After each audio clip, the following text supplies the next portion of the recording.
Hello, Matthew. Hope your week was good. So, this week I was thinking a lot about ancient warfare versus modern warfare. And if I were to choose which era to fight in, be a soldier in, which I would rather, which would be the best choice. And I've been thinking about this a lot, and it's really a hard choice because they're both horrible, but in their own different ways. Say you're a Roman legionnaire and you're fighting, it's up close and personal. You're within arm's length of someone. The blood's probably getting on you. You're looking the guy you're fighting in the eyes, perhaps, if the helmet doesn't cover everything. There's a guy on your left, there's a guy on your right. It's just a very personal thing, and that's different from how we perceive warfare in our modern mindset. After the First World War, a little earlier than that, maybe a little later than that, because there were still bayonet charges in the First World War. But somewhere around there, our modern mindset changed on what we thought modern warfare was. When you think of warfare, what do you think of? Generally, our modern mind would think killing someone at a distance, perhaps a football field length, killing someone from that far away. It's very impersonal. You're shooting someone, you don't even know what they look like most of the time. You're just shooting, and there's a guy. Back in the Vietnam War, you wouldn't even know if you had killed someone. You would hear the gunshots, you'd shoot into the bushes, and then if the gunshots stop, they're probably dead. A lot of the time, you would know, especially in that sort of guerrilla warfare. It's just very impersonal when you think about it. Whereas in ancient warfare, like I said, you're right there, maybe looking them in the eyes. The blood's on you. The smell of all the blood, the dead bodies, the screams. It's awful. When you think about it, it's almost like a horror movie, and our modern minds can't really picture that. Hacking someone to death right in front of you. Our modern mindset, we would call that a murder.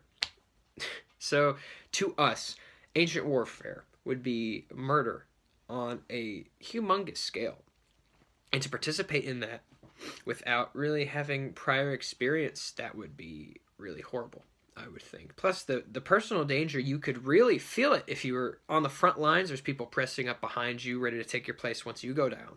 There's a guy right in front of you. You'd get tired really fast. After 5 minutes of giving it your all, hacking, blocking, protecting the people to the side of you, getting the people in front of you, attacking at them, you would get tired very fast. Whereas in modern warfare, a lot of your time you're just sitting there, you're waiting, and it's spread out fighting a lot of the time. Whereas in ancient battles, you're waiting for months, maybe even years in a siege, and you get this one huge battle that decides everything.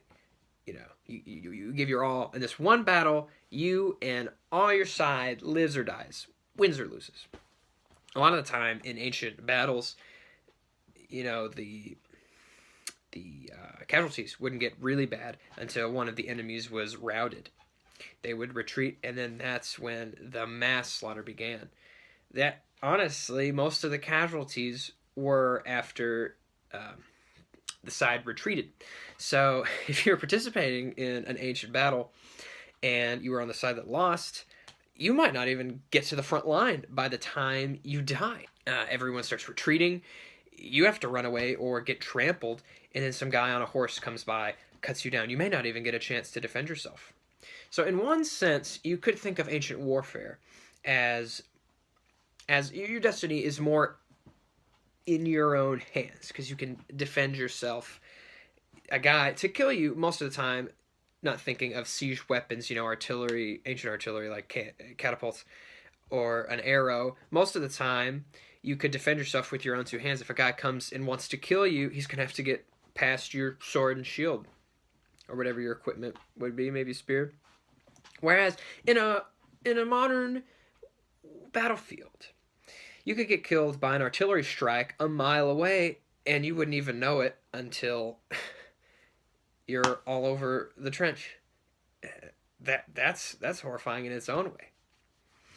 You would hear a whistling. You wouldn't know if it was going to hit a mile down the line or hit you, and then you're gone.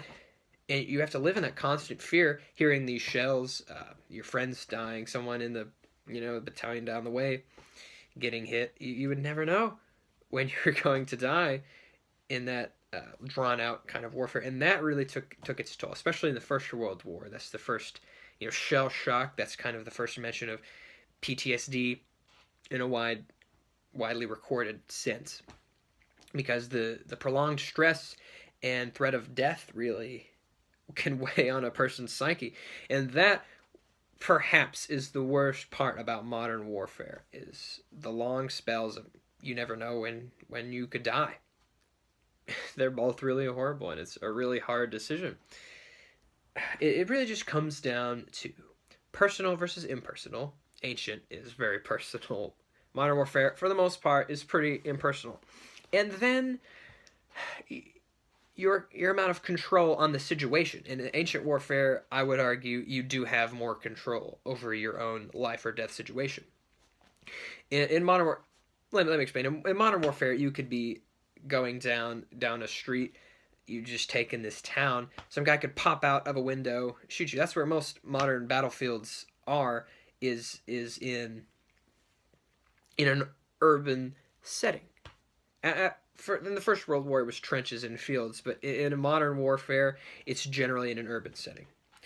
If there was a large-scale conflict, perhaps not so much, but it's mostly in an urban setting nowadays, which is markedly different from ancient warfare, where you just be on an open battlefield, usually, being able to defend yourself with your own two hands, the guys next to you, and you're in a line most of the time. It's just you and your buddies against the enemy.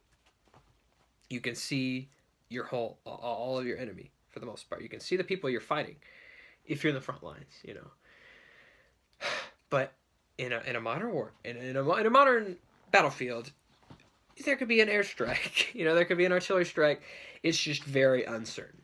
So that's really what you have to consider: personal versus impersonal, and then the amount of control you have over the situation in modern versus ancient. And everything considered, honestly, I think I would probably choose modern warfare, just because ancient warfare sounds so terrible. You'd just murder on a wide scale. The blood would be everywhere.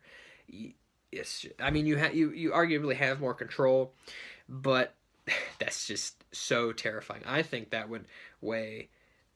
I mentioned earlier how PTSD in modern war is horrible, and it is. But imagine, even if you make it out alive from an ancient battlefield, you killed perhaps 10 men right in front of you. You stabbed one through the neck, maybe. It's just all those scenes are in your brain. I think the PTSD from that would be horrible. So I think I would rather modern warfare. There is less personal.